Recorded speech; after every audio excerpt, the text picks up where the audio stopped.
একেবারে যত সামান্য জ্ঞান আমি আল্লাহ তোমাদেরকে দিয়েছি, আসল জ্ঞান ভান্ডার একমাত্র আমি আল্লাহর কাছে।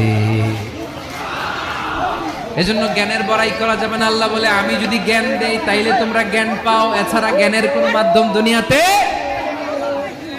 আসসালামু আলাইকুম ওয়া রাহমাতুল্লাহি তাআলা ওয়া বারাকাতুহু। ইন্নাল হামদালিল্লাহ إن الحمد لله نحمده ونستعينه ونستغفره ونؤمن به ونتوكل عليه ونعوذ بالله من شرور أنفسنا ومن سيئات أعمالنا من يهده الله فلا مضل له ومن يضلل فلا هادي